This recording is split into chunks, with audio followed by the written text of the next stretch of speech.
трябва да имаме ясна представа за важните хора. Това е публиката, а не егото на конкретния ни бизнес клиент. Защото той ще е още по-доволен, ако и той се кефи, и банковата сметка му е пълна, и неговите клиенти също харесват бранда. Това е крайната цел.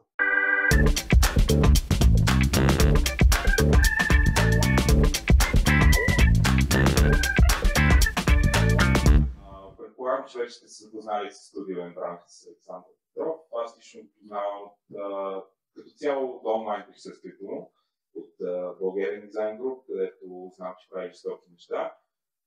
Смятам, че това е един от най-ерудираните дизайнери в България. Не е просто това, че цъка на клавиатурата и с молитва, е, че техни се интересува много. Така че мисля, че ще има доста какво да ни разкаже сега. Предвидели сме около 50 минути, час, може би, за лекции. След това ще има време за въпроси. Така че помислете си за някакви въпроси, които ще може да зададете след това. Приятно слушане. Благодаря много. Здравейте хора! Както казаха, името ми е Александър Петров и аз съм арт-директора на Studio Brand. И днес ще си поговорим за един проект, по който работим последната една година, който първо, всъщност за хората, които не знаят с какво се занимаваме, може да хвърлите много по-сега.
Трудно.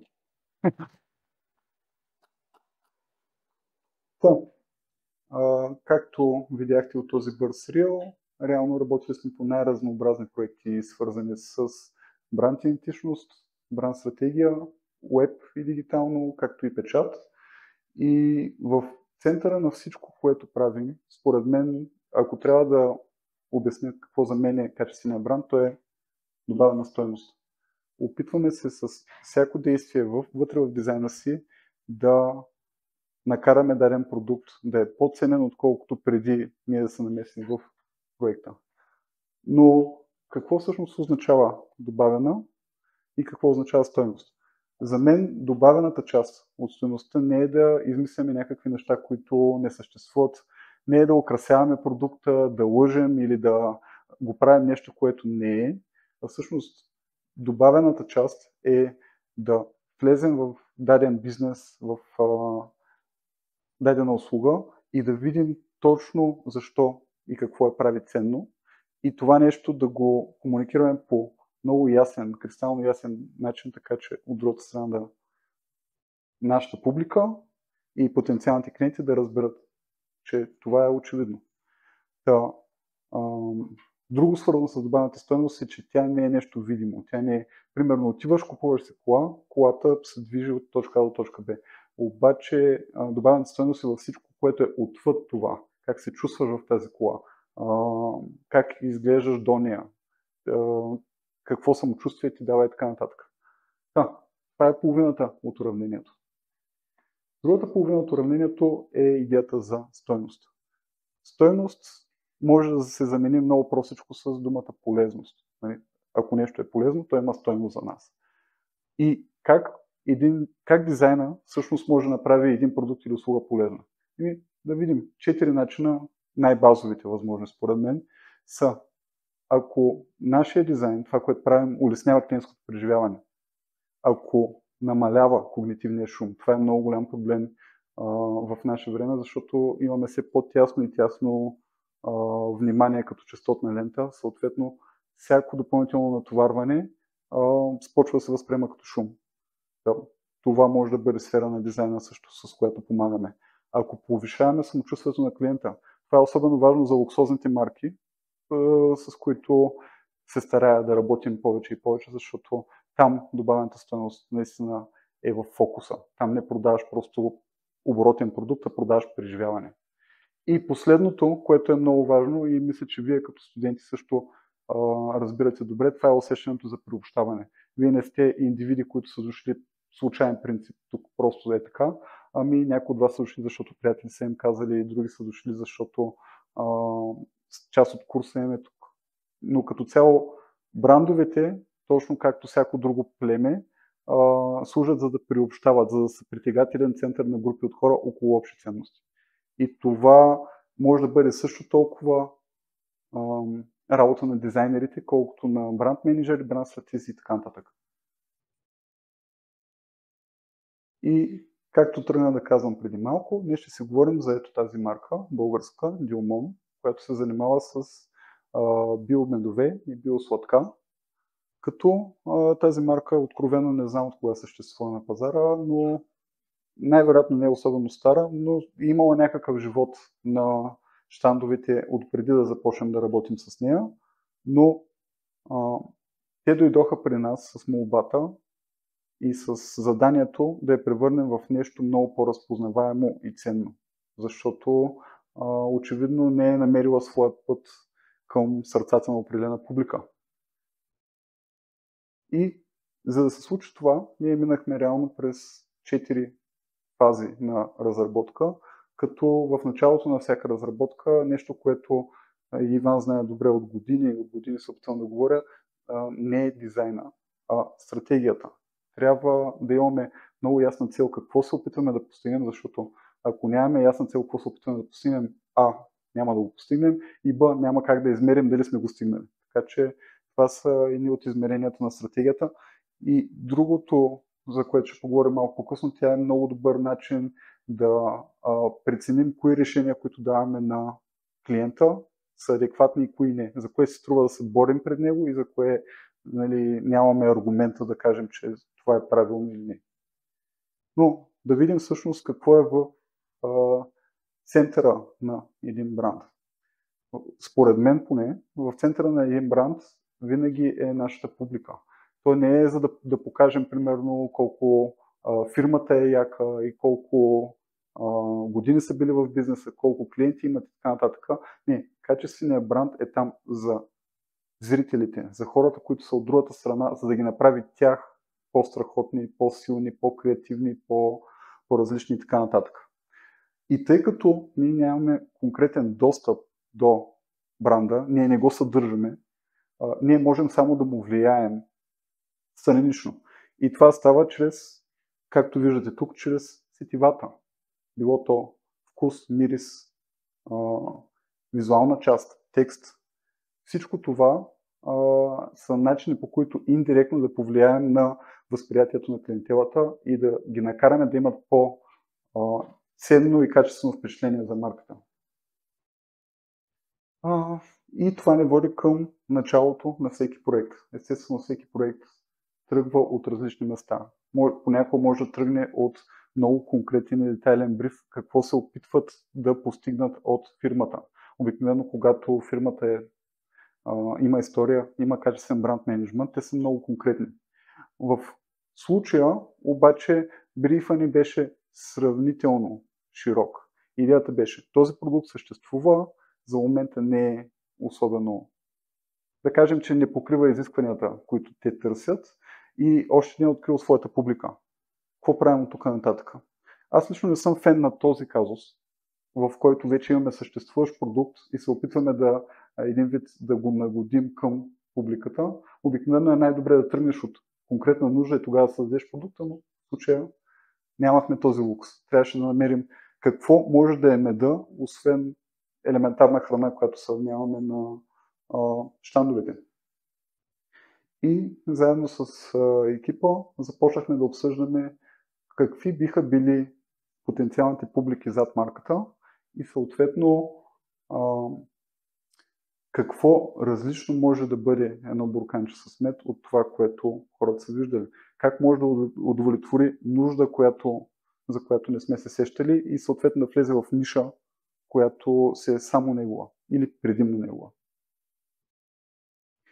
И в процеса на работа идентифицирахме тези три персони, първата от които е Георги, амбициозен професионалист под напрежение. Тази персона е човек, който е много натоварен, много амбициозен, съответно има много малко време за грижа за себе си и обикновено подобни хора страдат от липса на ритуали и на забавяне на времето. Съответно, ако погледнете вляво, там имаме няколко диаграмки. Това са диаграми, които по принцип използваме в нашата стратегическа работа и те са базирани на два психологически модела. Единият модела на 12 архетипа на Юнг, той е много познат, много хора, включително много бранд студия и маркетинг студия го използват и той ни дава някаква матрица от различни поведения, човешки поведения, които са характерни за зрителя или за целевата ни публика в различен момент. Съответно, когато имаме такава персона, се опитваме да адресираме някои от тези нужди, да ги наречем на публиката. Другия модел е по-интересен, защото е нещо, което откровено не съм виждал друго дизайн студио да използва. Това е петфакторният модел на личността. Следните 5-6 години доста го популяризира Джордан Питърсън в университета в Торонто, ако не греша. Но петфакторният модел е готин, защото на базата на това, къде се намира нашата целева публика по различни фактори, можем по сравнително рационален начин да вземем и дизайн решения. Елементарен пример в случая, едно от характерните неща за нашата публика тук е, че тъй като имат ниско количество дружелюбност, agreeableness, те са много състезателни като личности, съответно изключителността, това да се отгоре лукса е нещо, което им говори. Това е нужда, която имат. И тези параметри помагат, за да вземем по-късно съответните решения. Другия пример, тотално различна, може би дори диаметрално различна целева публика, която пък най-простичко може да кажем като хипстър в търсене на своята контракултура. Нали? В момента в нашия свят, който е хиперзабързан, хиперпотребителски и така нататък, много хора почват да си казват, мамка, но трябва ли още да трупам в тази система? Трябва ли да си купувам още работи или се струва да си взема по-малко, обаче по-качествени неща? И съответно там виждаме нови възможности и нов потенциал за дизайн, напълно различен подход. В случая водещия архетип е този на шута или на The Jester и принципа зад него е на удоволствието. И освен това пак имаме The Ruler с контрол и The Outlaw или бунтовника с освобождение. Тоест, дори това като едни първоначални ключови думи може да послужи за отправна точка за дизайна от там нататък. Защото ни помага да помислим, окей, как можем да изразим визуално удоволствието, как можем да изразим бунта, как можем да изразим контрол, яснота, сигурност.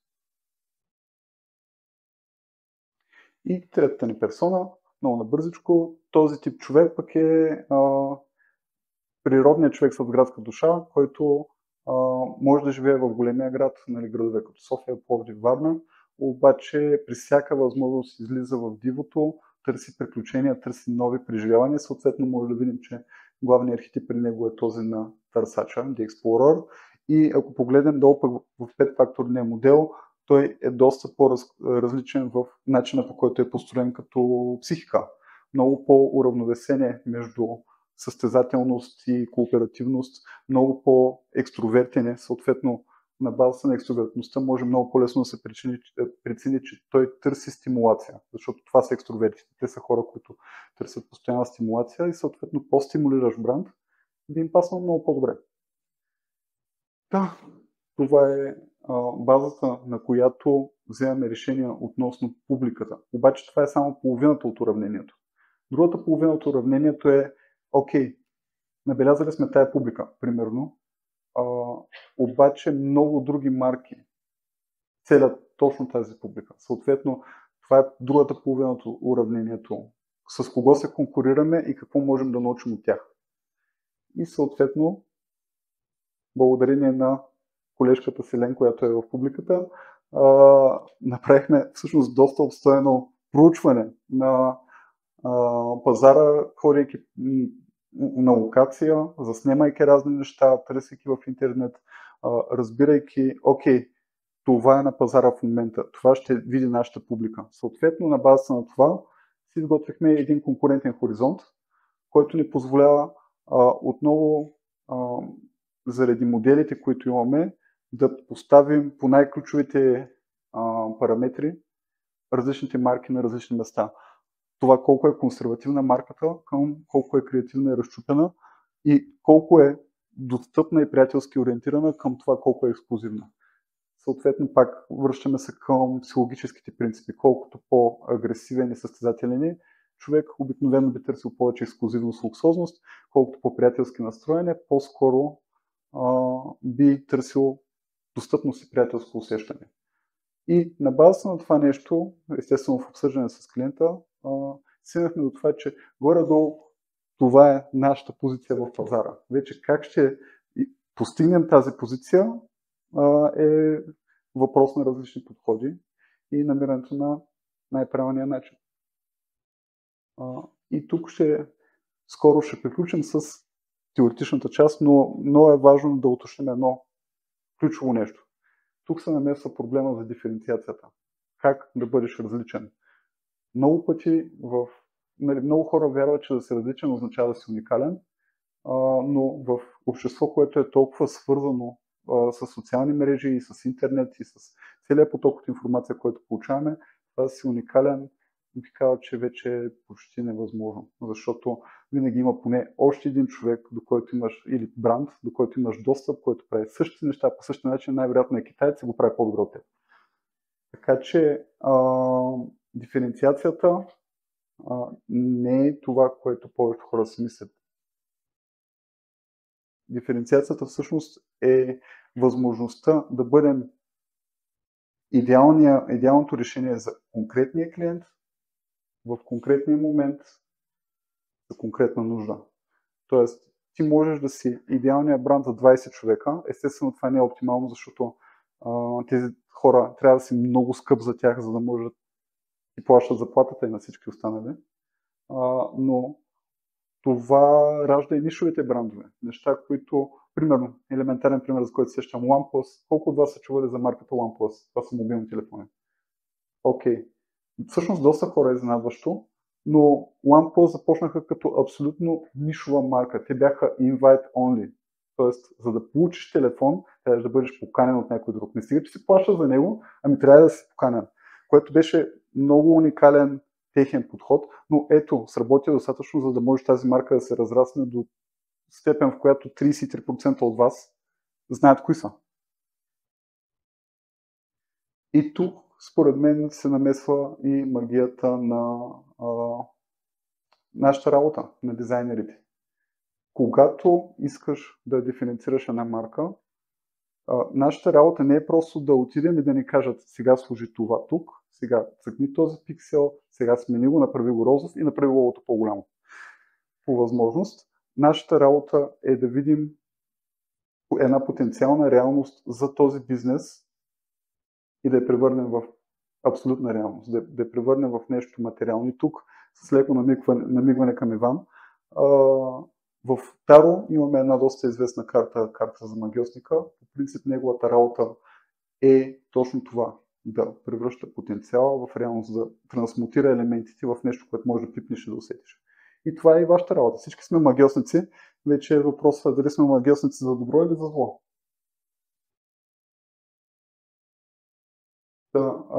И тук неусетно вече влизаме в забавната част, дължествената посока.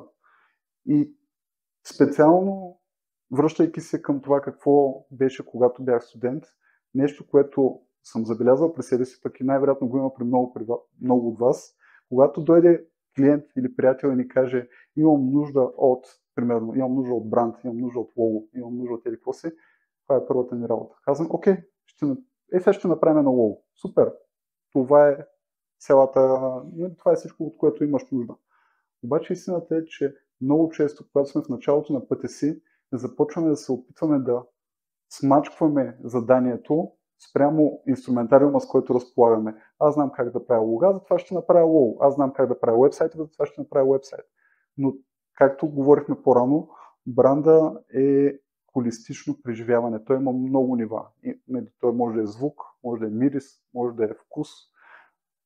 Съответно, нашето решение е добре да бъде холистично, да мислим в по-голяма система от това, от едно лого, например.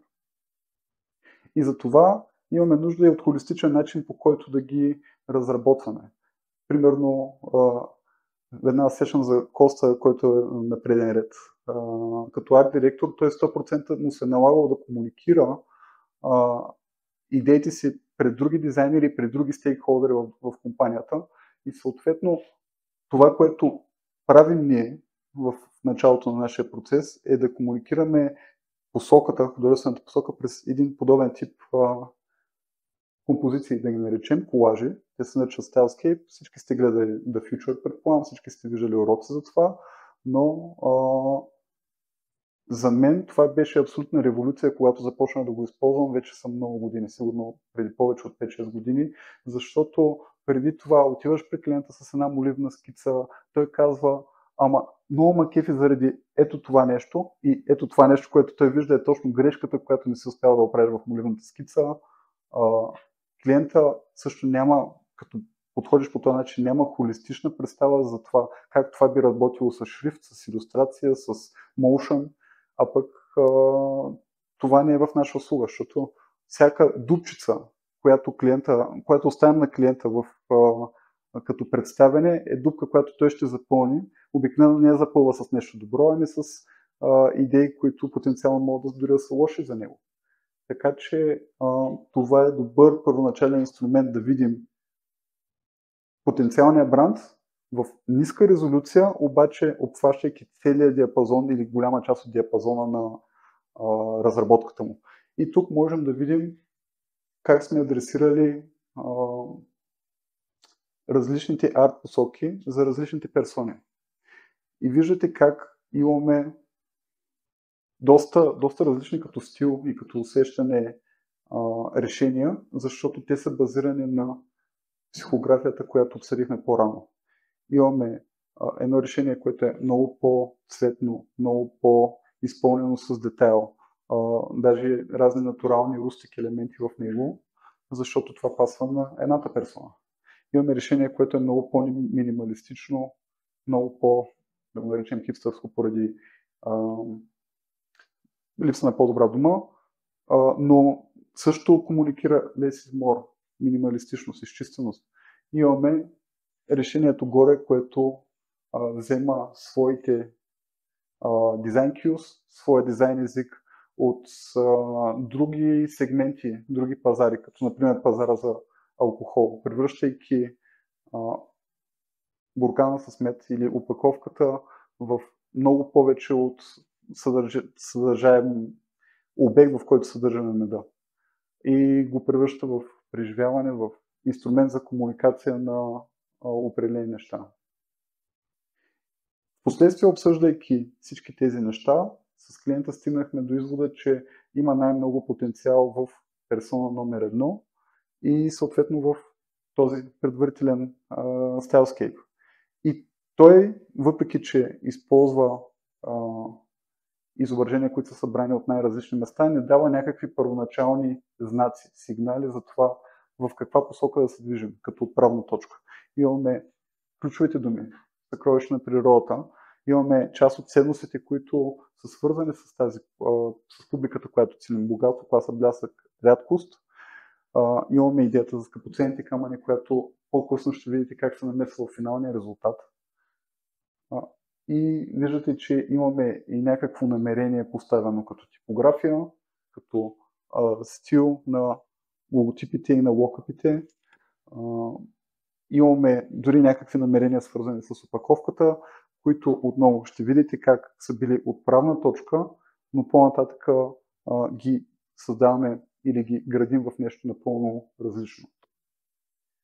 И съответно от тук пък, въпреки че е доста бледичко, имаме на фона, на белия фон, всъщност ето тук се вижда, имаме една серия от иконографии, които послужиха за добра основа. По-късно ние да създадем собствена иконография на марката, която включваме по-различен език на формите и по-различно намерение, как се ползва. И какво? В общи линии имаме цвят, имаме шрифт, имаме знаци, имаме даже няколко слогана готини. Тя работа свършена. Просто плясаме ги на една опаковка и всичко е наред. За жалост трябва да ви разочаровам. Работата първа започва, защото имаме първа да минем през дизайн изпълнението. А то е свързано с, как го кажа, тегавичко си, не е приятно. Не е приятно да мисли за неща като технически особености, размер на бурканите, габарити, печатаема площ, информационна иерархия, информационна плътност, къде да сложим по-малко текст, къде повече текст. Другото, което всъщност беше една от особености на това задание, е, че имаме, колко бяха? Общо 46 вариации на продукта. 46 вариации, 23 на български, 23 на английски. Тоест трябва да направим дизайн система, която е достатъчно разпознаваема, че всеки като я види на щанда да я разбере, обаче достатъчно гъвкава, за да може да се добавят нови вариации в реално време, което е нелека задача. И отделно от това прекрасната тема за печата, за бюджети, за това как да урежеш по 5 стотинки от етикета и такива неща, които обладават кошмарите ми всяка нощ. Но, за да започнем да решаваме тези технически проблеми, трябва да започнем от някъде. За мен, тъй като става дума за физическа опаковка, аз имам нужда от някакъв прототип, с който да работя, и затова използвах този прекрасен софтуер Blender, за да изградим прототипи на опаковките. Съответно, по-късно можехме да тестваме нашите дизайни директно върху опаковка, да въртим, да видим примерно докъде се вижда челната част, къде може да започне информацията и така нататък. И това да не спести постоянно лепение, сваляне на етикети и така нататък. Въпреки че клиента за почти всяка вариация, която сме правили, са се печатали ръчно етикет, са се го лепили на буркан, за да са сигурни просто, че нещата ще станат. И тук се намесва и самото търсене. Как започваш подобно нещо?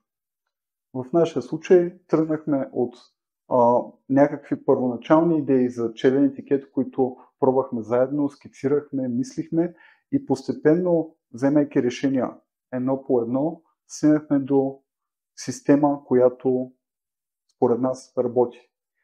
Но най-ключовото нещо е как знаеш, че работи. Тук се намесват малко принципи. Малко по-рано се говорихме за темата за диференциация. Това е един от ключовите аспекти, една от ключовите функции на етикета. Да може, когато го видиш на щанда, той да стои различно и запомнящо се спрямо конкуренцията. Съответно, обикновено ролята за това да се случи е на челния етикет. Защото това е първото нещо, което виждаш от опаковката. Можем да разглеждаме диференциацията и челната част на опаковката като причината, поради която вземаме продукта от щанда. Обаче диференциацията не е достатъчна. Защото хората, особено в наше време, когато мислим все повече и повече за здравето си и за последствията от нещата, които консумираме, имат нужда от информация. Защото ако аз дойда да видя тук, че примерно енергийната стойност не паса на моята диета, или пък, че определения продукт има някакви алергени и така нататък, това автоматично означава, че аз, както съм го държал, връщам го там, откъдето съм го взел и продължавам нататък. Тоест, това са причините, поради които да не оставим продукта обратно на щанда, да го сложим в кошницата си. И тук намирам за много ценен ето този модел, който вече дори не помня преди колко години попаднах на него. Модела Attention, Interest, Decision, Action. Имаме 4 неща, които трябва да постигне една опаковка, за да може тя да продаде. Първото е да грабне вниманието, после да събуди интерес, да подтикне човека към решение това моето нещо ли е или не е моето нещо и това решение да се превърне в действието, съответно да го прибере в кошницата си или имаме и вторично действие, за което ще поговорим след малко. Защо този модел според мен работи? Споменах вече за когнитивното натоварване по-рано. Хората сме претрупани от решения, които трябва да вземем. Съответно, обикновено вървим по пътя на най-ниско съпротивление и вземаме решението, което е най-очевидно. Нямаме нужда да го мислим. Затова е важно в челната част на етикета или в челната част на опаковката да имаме максимална чистота и яснота, защото това изисква по-малко когнитивна енергия от зрителя. Ние му помагаме да продължи нататък по пътя. И грабвайки първоначално вниманието му, следващата стъпка е да се заинтересува и започва вече да поглежда по-дребните елементи. Започва да се зачита в текста. Окей, казва си, това май пасва на това, което търся. Започва да взема решение и накрая предприема действие. Но ако го затрупаме с ето това нещо тук и той му трябва докторска дисертация, за да разбере дали това е меда, който търси първо и после опитаме да грабваме вниманието, просто е твърде късно. Ние сме го загубили. Това е поредността, в която според мен се случват нещата и съответно това ни дава рамка, в която да преценим дали тази опаковка се е свършила работата или не е свършила. Което ни води вече към нашия конкретния дизайн и челната част. Защо взехме тези решения? Първо, казахме си, че нашата публика търси луксозно, съответно изчистено решение, обаче сме наясно и с техническата част, която ни казва, че имаме 23 вариации. За да може да стигнем да направим 23 вариации, които да не чупят системата, имаме нужда от типография, която е гъвкава. В случая шрифта, или то е супер семейството на Heading Now, имаше възможността да имаме стотици различни ширини, тежести, вариации и за това се оказаха много подходящ вариант за този тип задание. Съответно, този шрифт не остана непипнат. Примерно, ето тук челната част са направени доста ръчни корекции по съответно мед, на английски хъни, сладко и джем, за да може всички да пасват в системата и да стоят що горе консистентно. Но отвъд това имахме възможността спрямо дължината на вариацията да си играем с ширините. Примерно лавандулов мед е някъде по средата като дължина. Обаче ако имаш биомед микс с портокал и канела или биомед микс с лимон и джинджифил, тук имаш един огромен блок от текст, който трябва да се чудиш как да го наместиш на мястото му. Този шрифт помогна доста с това. Друго нещо, което беше характерно и взехме съзнателно като решение, да избягаме от типичните асоциации с пчелички, с кошерчета с мед, капчици и така нататък. Очевидно е, че това е буркан с мед. Буквално сме го написали с големи букви, така че да е ясно. Въпросът е какво усещане ни дава този мед. Какво преживяване ни предстои, защото вярвайте ми, пробвал съм почти всяка вариация от тях и действително са тотално различни. Особено миксовете им са нещо, което аз за първ път попадам на българския пазар и на мен лично много ми харесва. Включително имаше разни екзотични неща, като мед микс с куркума и черен пипер. Просто невероятно. Между другото, никой от екипа не го хареса, само аз, което ви говори колко съм странен.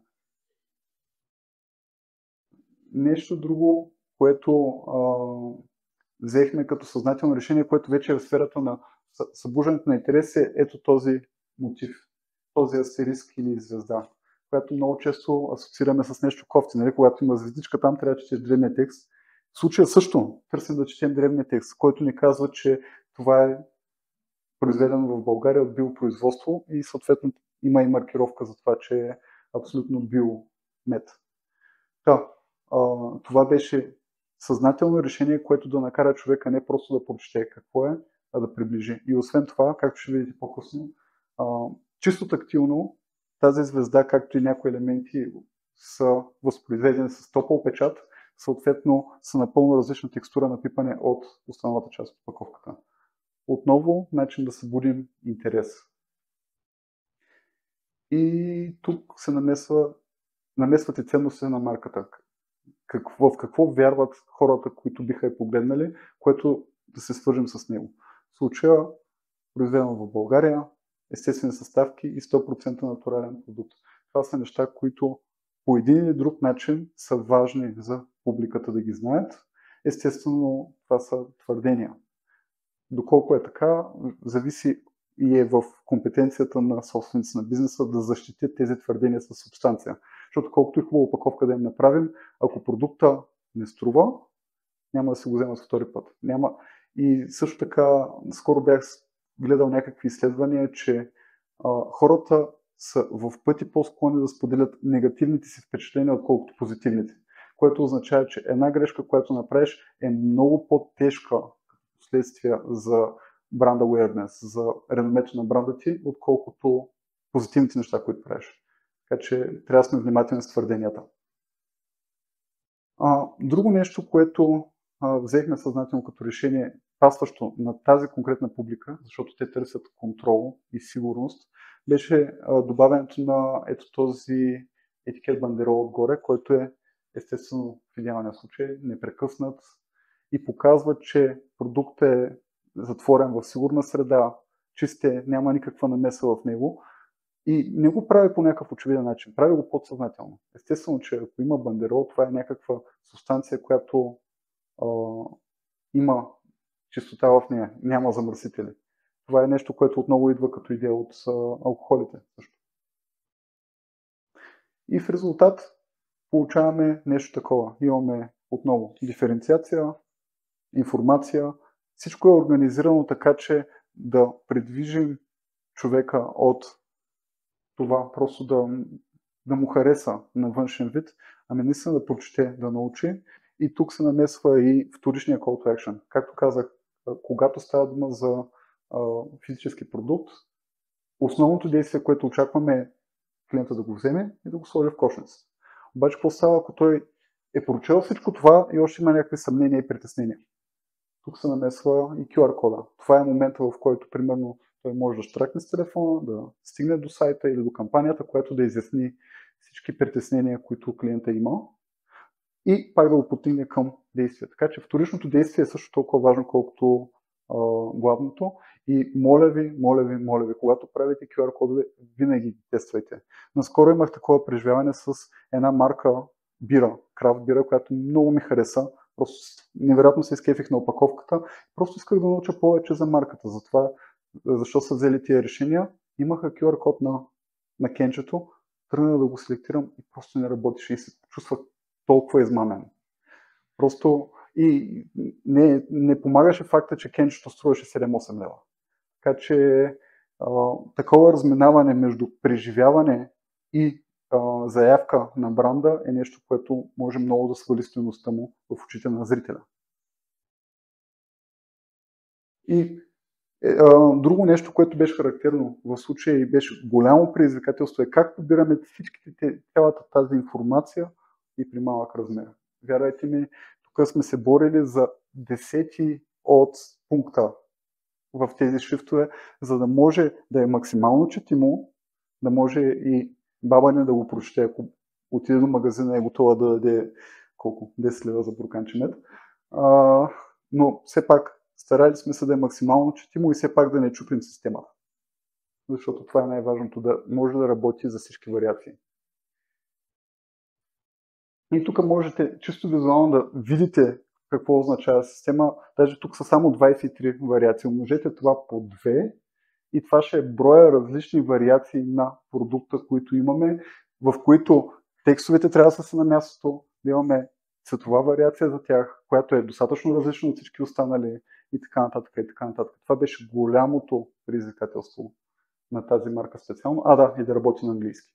Така че това, което получих в началото, беше това. Един списък 1, 2, 3, 4 там, колкото са.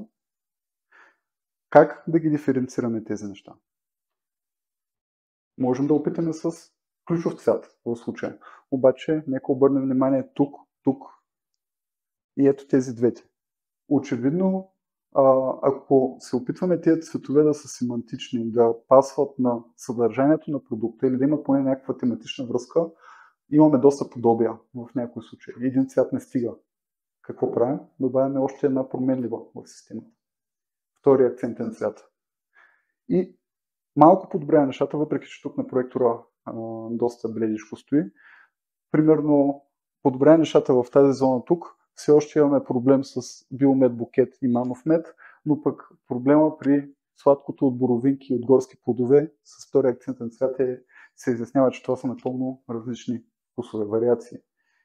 Какво правим? Все още имаме липса на диференциация. Добавяме още един елемент, който да ги диференцира. И тук се намесва, може би, любимият елемент в целия проект, който беше дело на Селен, на Мими и на Ради от нашия екип. Това са иконите на различните вариации. Тези икони дойдоха като намерение и като идея от нашия Stylescape, обаче бяха, примерно, вписахме ги в кръгла мрежа, нещо, което не бях виждал и ми се стори като интересна възможност. Но те ни дават още един допълнителен визуален знак, който да ни помогне да знаем, че този продукт е различен от този продукт. И както виждате тук от скиците, тези са на Мария, на Мими от екипа ни. Тя тръгва първоначално от това, което вижда на Stylescape, но постепенно почва да експериментира, почва да прави други търсения. Появяват се версии, които са вписани в шестоъгълник. Появяват се най-различни вариации от фронтален изглед, ортогонален изглед и така нататък.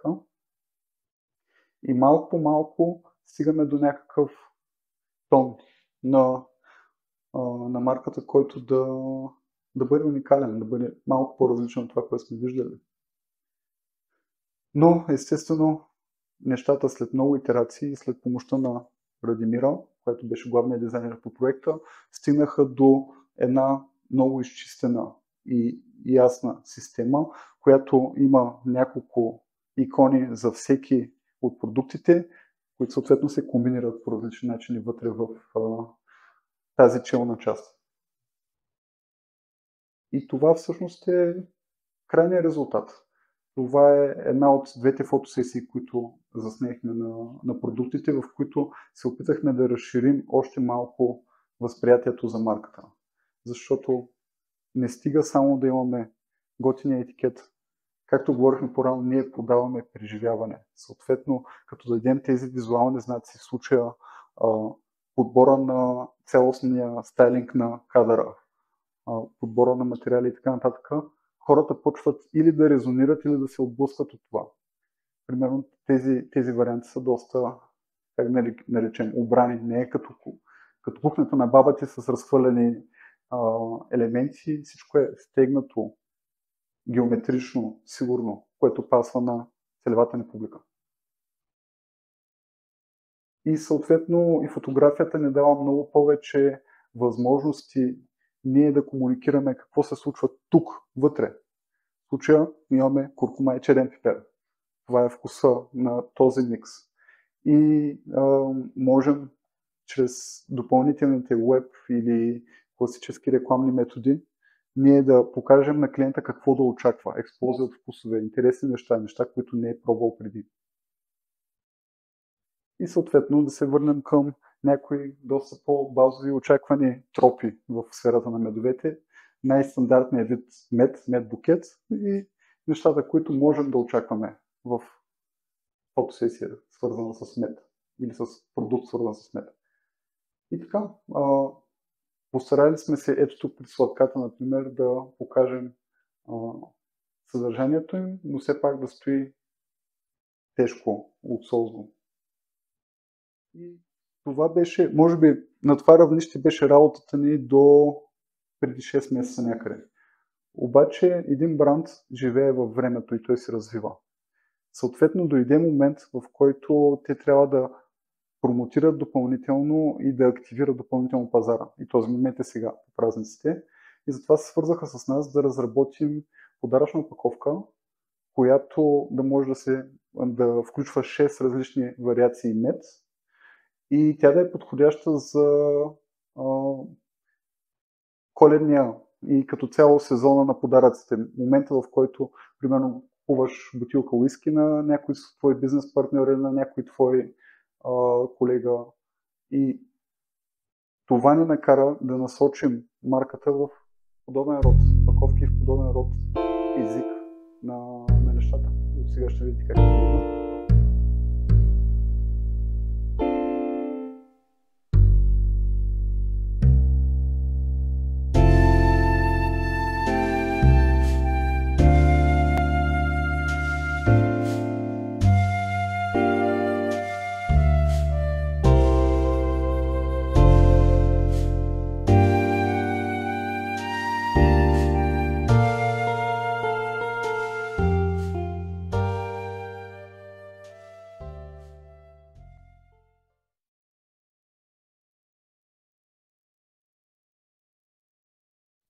И съответно, тъй като си говорихме за темата за преживявания, трябваше да намерим начин този продукт да дава нещо уникално, което другите не дават. И в разговори с екипа стигнахме до това, че би било готино да създадем 6 различни вида коктейли, всеки един от които използва една от вариациите на меда.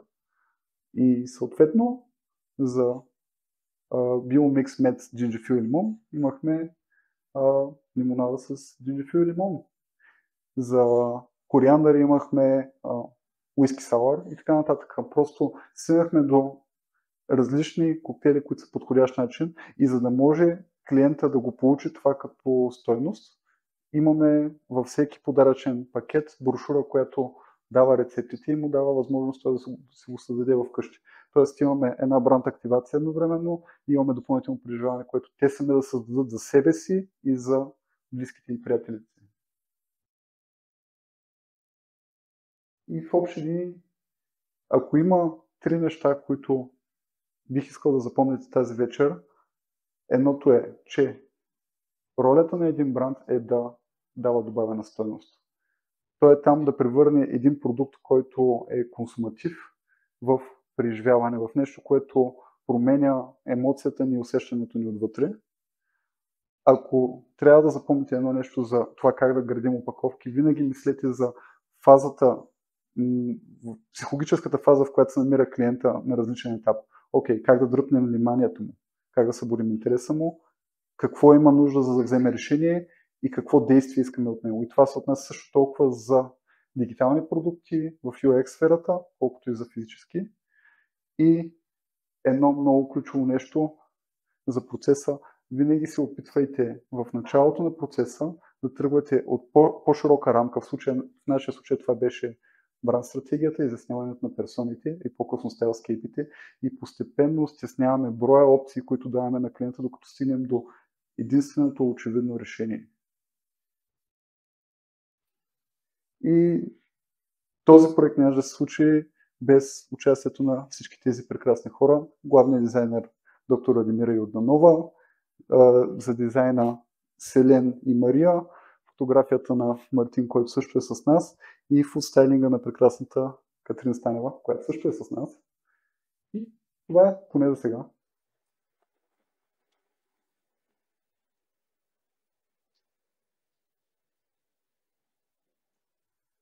Ако ви е интересно да видите цялото кейс стади на проекта, отскоро го качихме в нашия сайт BrandMe.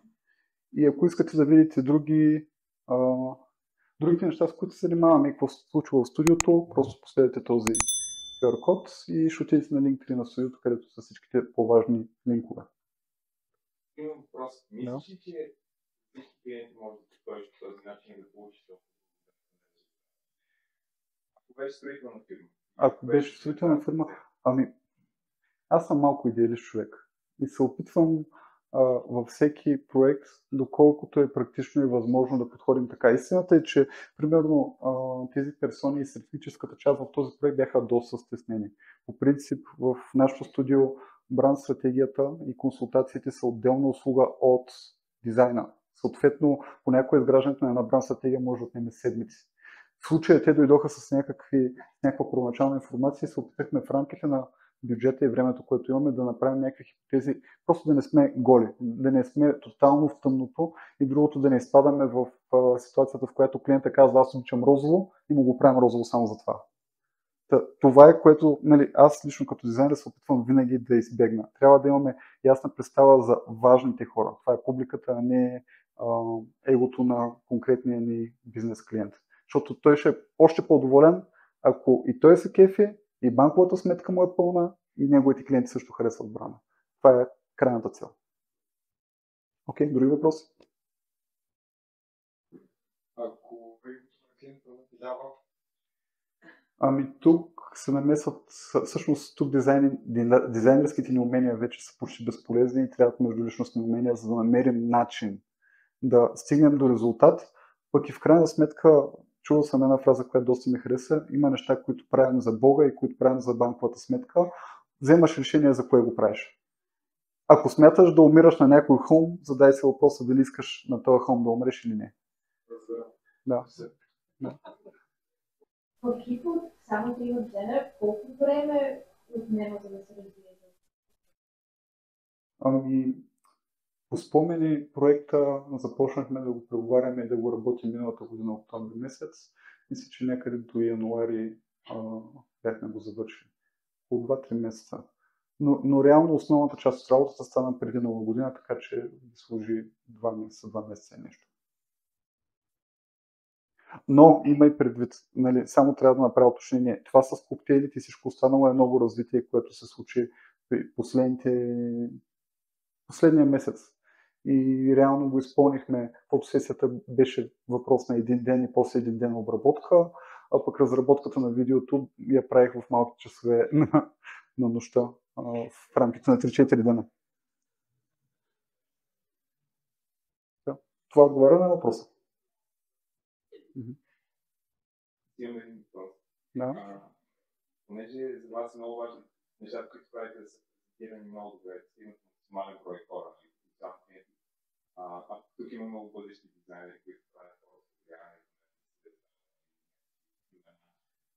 имаш ли наблюдения, кои са най-добре работещите начини за популяризиране на портфолио и кои са най-неработещи? Аз съм най-лошият човек, който може да попита за това, но ще се опитам. По принцип, истината е, че живеем в свят, който, ако си спомним Айда модела, се движи от вниманието. Тоест, колкото повече внимание може да привлечете, толкова повече възможности отваряте към други хора. Вече въпросът е дали вашата лична настройка е такава и вашата психика дали е такава. Аз съм от хората, които, ако могат да се затворят в пещерата и само да си правят дизайна, това би било идеалният живот за мен. Но от нужда се опитваме заедно да движим някакво социално присъствие, уебсайтове, sales и така нататък.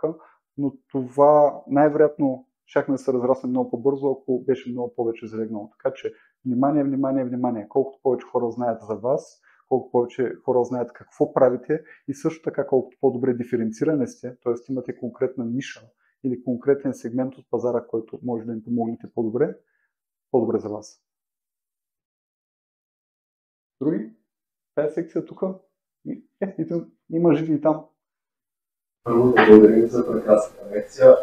Мен ще ми интересно пътя ни към професионалното развитие за момента, нали сме все още студенти в тази година, може би ще всеки от нашата ми интересна структура. Но това, което ни учат преподавателите е... Как да кажа?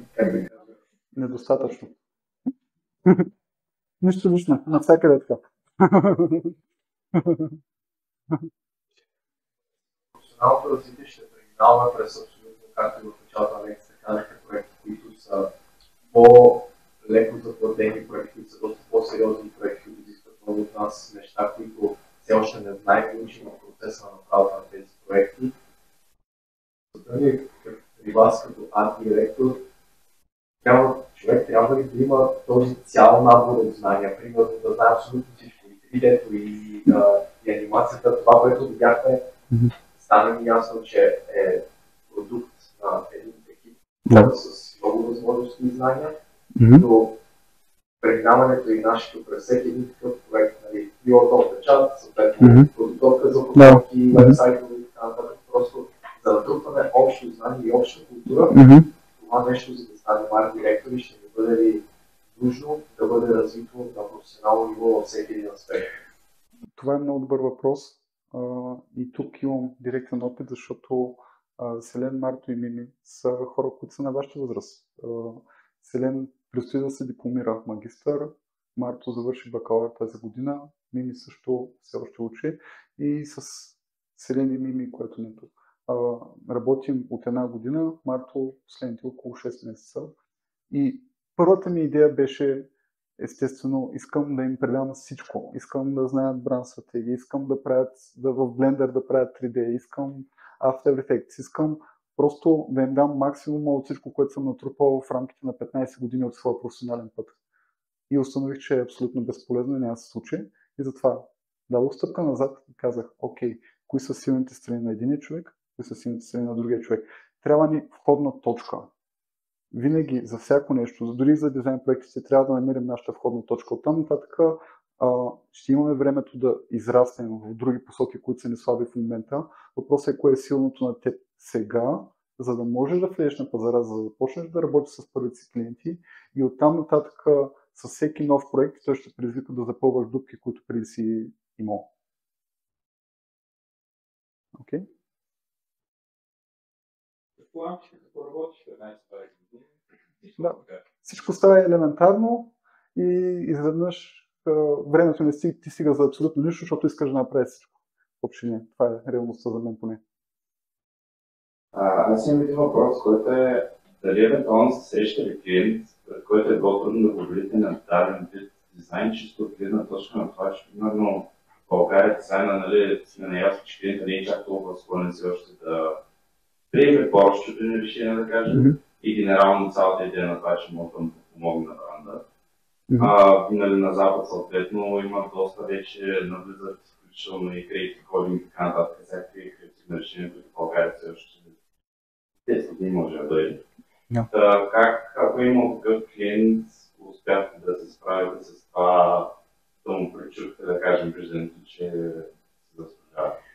Първото нещо, което мога да ти кажа със сигурност е, че не всеки дизайнер е за всеки клиент. Това е нещо, което трябва да преценим много рано в процеса. Съответно има си процес на интервюране. Както клиентът интервюира теб, за да види дали ти си правилният дизайнер за него, ти трябва да интервюраш него, да видиш за разни ключови неща.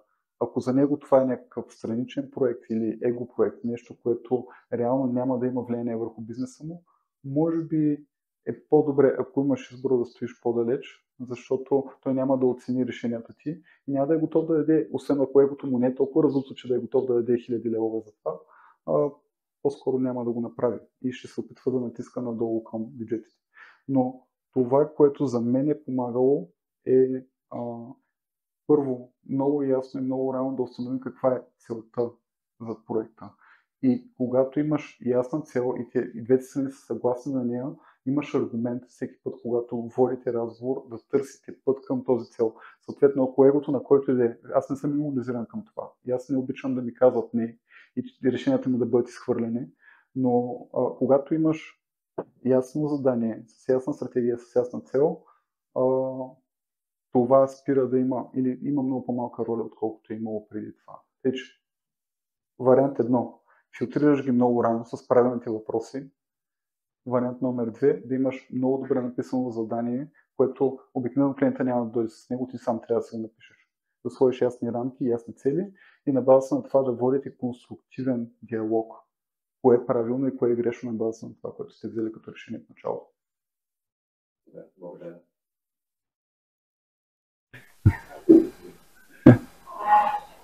Сега, друг въпрос, относно има в началото да кажете за самия продукт. Ето сега, тези хора са дошли при вас с един качествен продукт и ценовата му аудитория е подбрана добре, често казвам доста луксозно, както и изпълнение от ваша страна, като агенция, която изработва такива страхотни проекти, случва ли се да дойде клиент, който самата продукция, казвате, че не замаскирате реално по никакъв начин с дизайна, дизайна не е маска, не прикрива или нещо, а той напротив показва най-добрите страни. За да не случва ли се да дойде някакъв бранд, някакъв продукт, който всъщност самото му качество да не е толкова добро и вие да трябва да се съобразите не само едновременно с самия клас на продукта, но и с качеството му, за да може информацията, която предоставяте, съответно и вашето име.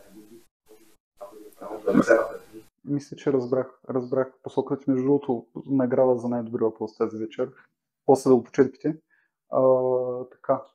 Значи на въпроса дали се случва ли да има клиенти, които по някакъв начин не са толкова качествени. Искам да кажа, че не, но да, случвало се. Проблема много често е, че ние като дизайнери все пак сме достатъчно навън от бизнеса, за да не можем да разберем всички специфики и решения, които вземат. И понякога единственият ни източник на информация е самия клиент. Естествено, правим пазарни проучвания, правим продуктови проучвания, обаче ако е сфера, която е твърде далече от нас, можем да пропуснем неща.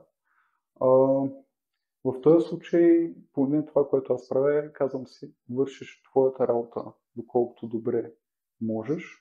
Оттам нататък, как те менажират техния бизнес, не е твой проблем. Не трябва да бъде. Естествено, тежко ми е. Нали, когато видя, че нещо, в което съм вярвал и съм се опитал да го предам по най-нехубавия начин, не е толкова добро, но приемаш го и продължаваш нататък. И се надяваш на следващия път във вратата да влезнат по-добре. Точно, отговоряйки и на други въпрос, който си има. Предполагам всеки един от колегите, като дизайн част, дали имат някакво чувство за дълго, когато се изпълнява проекта, дали искам да бъде добре направено, да бъде ориентиран към клиента, но има и една такава част в нас, която страда точно когато някой според нас добро решение, красиво изпълнено, не е удовлетворено от страна. Нещо, за което всички трябва да се подготвите, и то е просто пазарна реалност, е, че около, може би 70% от вашата работа е възможно да не види въобще бял свят. Това е реалността и това е нещо, което ме е тормозило невероятно много през годините. Буквално имам папки, хард дискове пълни с проекти, които не са стигнали до пазар. Естествено, винаги мога да направя кейс стади, но бих предпочел да правя кейс стади на неща, които се реализират, защото имат много повече тежест. Тук искам само да добавя, поне това е голям проблем, нали, да усетиш как работата да имаме букулка или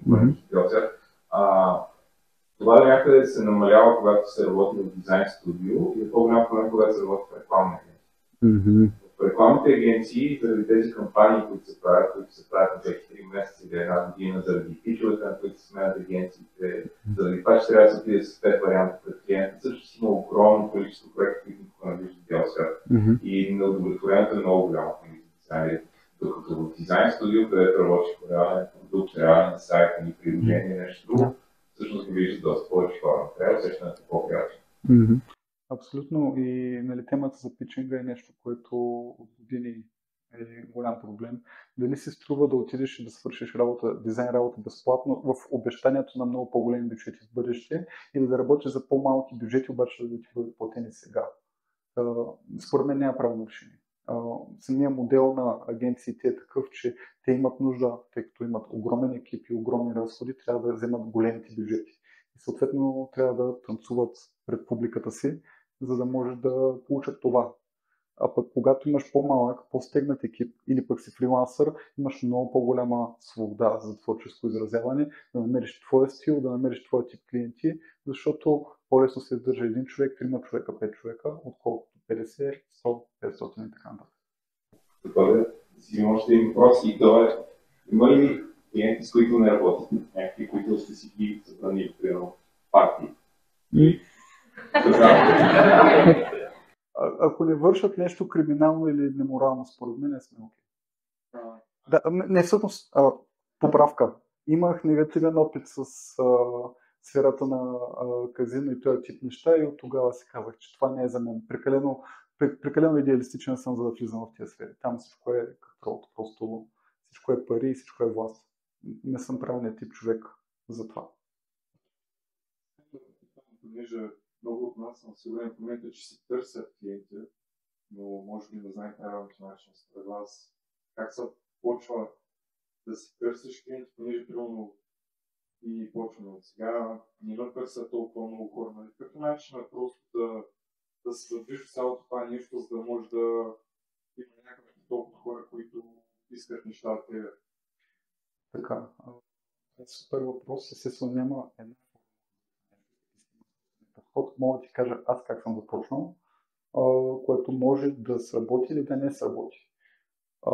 Първото нещо, което започнах да правя е представих много добре работите си, които бяха за университета. Естествено, това е много добре. Направете го. Направете си Behance, направете си личен вебсайт, направете портфолио, което да може да защити уменията ви.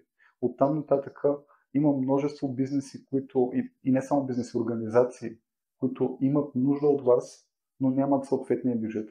Сега, докато още имате някаква помощ от родители, от семейство, като цяло, целият свят иска да ви помогне, докато сте на тази възраст. 10 години по-късно няма да е така.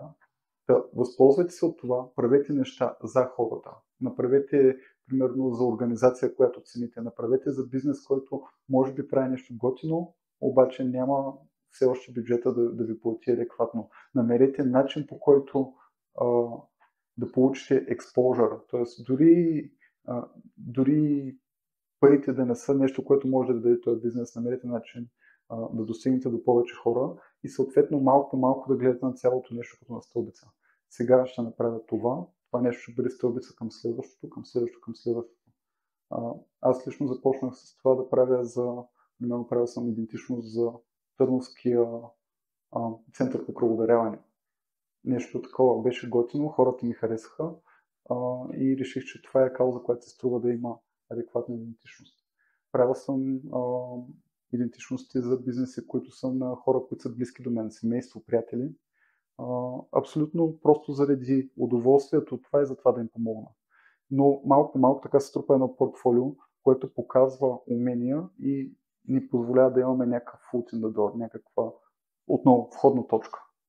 И постоянно се опитваме да стигнем до повече хора и естествено от другата страна да намерим правилния момент, в който вече се струва да поискаме и колко да поискаме. И това пак е стълбица, която вървим. Поне аз за себе си съм открил, че вървя постепенно. Не смятам, че съм човек, който цени себе си достатъчно. Имало е случаи, в които дълбоко съм подценявал труда си, но все пак се старая всеки път да се предизвиквам на себе си и да искам повече, защото за това стои нещо, което очевидно е ценно. Та препоръчвам ти на теб. Почни от нещо дребно, почни от нещо, което е близо до теб и ти харесва и вярваш, че трябва да бъде там и хората да го виждат и да го забелязват. И малко влизай да работиш с бизнеси, които ценят дизайна и са склонни да ти платят монетарно. Ако искаш да вървиш по този път, естествено. Другия вариант е тръгни по пътя на рекламните агенции или на студията, отиди, работи някъде.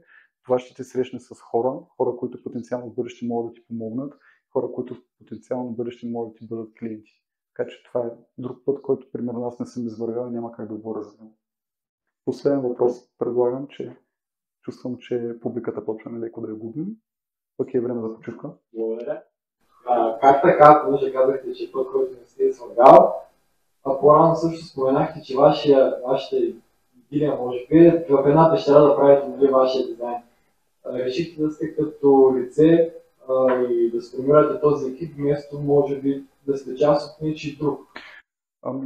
Тук ще описа конфликта на моя живот. Обичам да правя това, което харесвам, обичам да го правя смислено, обаче не обичам авторитети без тежест. Тоест не обичам някой да ми казва какво да правя, ако този човек няма тежест пред мен. И винаги съм правил нещата малко по-различно от всички останали. Може би ми харесва така. Благодаря. Точно въпросът и по-скоро като предложение. Случва ми се в чужбина да попадна на фирма, която правиха нещо като месечно или да не месечно през месец. Точно както в момента тип семинар, лекция. Да не иска някога, дали ще е в офис, някакво публично място да има организирано така, дали ще е разглеждане на кейс стади или примерно те това, което направиха, и след като представиха 2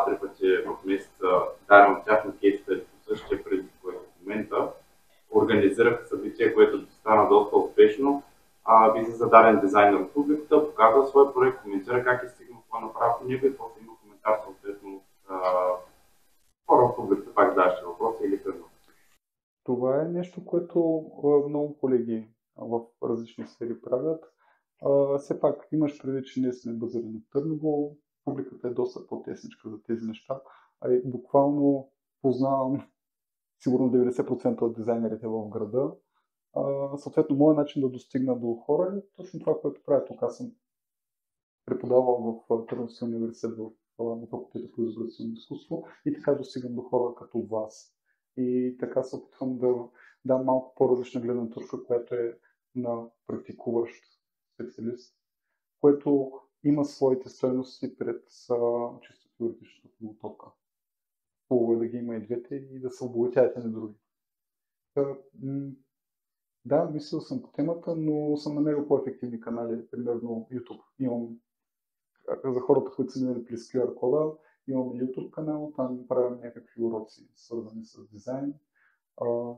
Също така на мен изглежда личният подход едно на едно ми е много по-ценен и предпочитам да вложа повече стойност в няколко човека, които виждам, че си резонираме като ценности, отколкото да имам хиперогромен импакт. И двете са ценни, просто са за различните хора. Става много интересно за когнитивния шум. Да. Особено по положение, че когнитивния шум възниква от това, че много хора се опитват да изпълнят на друг. Какво правиш ти, за да изпъкнеш над всички тези хора, които се борят за това пространство? Според мен, минахме през част от тези неща. Първото нещо е да цениш вниманието на публиката си. Тя няма нужда да знае всичко. Тя има нужда да знае нещата, които да я предвижат по AIDA модела. Съответно, много добре да прецениш кои са тия хора, какво ги интересува, какво не ги интересува, съответно ако не ги интересува да го махнем нататък. Това е първата стъпка. Генерално уважение към хората и към вниманието им, което в ерата на TikTok и подобни неща е всъщност много, много трудно. Аз съм тотално неадаптиран към подобен род мрежи, колкото и да ми се искал да правя подобен тип съдържание. Аз се чувствам като клон, който трябва да танцува, за да може да задържи вниманието, което надявам се да е просто етап от развитието ни, но бъдещето показва, че май се движим нататък. Вниманието ни да е все по-тясно и съответно в някои отношения трябва да си по-простичък и смилаем, в други отношения трябва да си по-шумен, по-силно да се изразяваш. Съответно, може би това е повлияло и начинът, по който подходихме с цветовото решение. Да е тотално обратно на всички останали, които са бели или черни, с картинки и така нататък, да е нещо, което изпъква и просто тежи на фона на всичко останало наоколо. И така няма да остане незабелязано и другото е няма да черпи пък прекалено много когнитивна енергия. Не знам дали отговорих на въпроса, но това е просто, може би докторантура може да съм пише на темата, не знам, много сложно. И други са се опитвали да могат да видят в тази посока. Няма да са човека, който.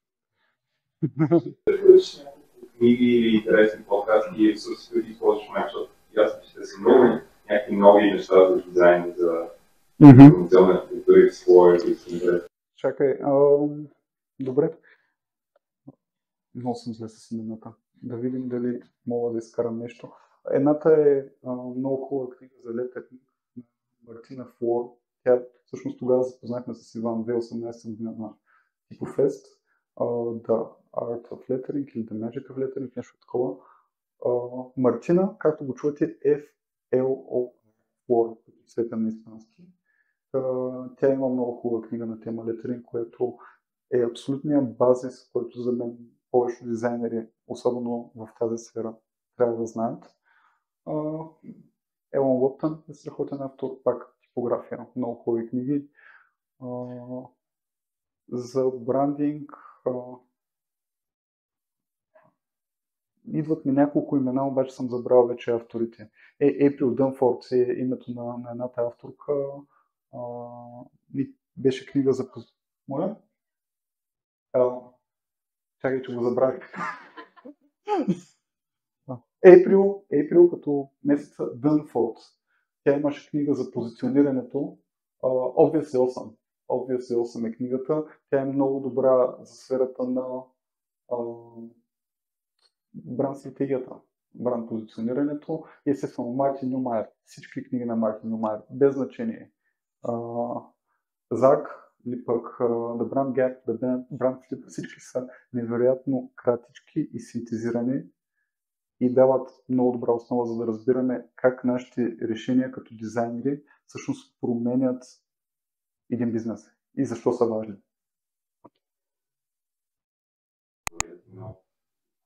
Ами аз благодаря.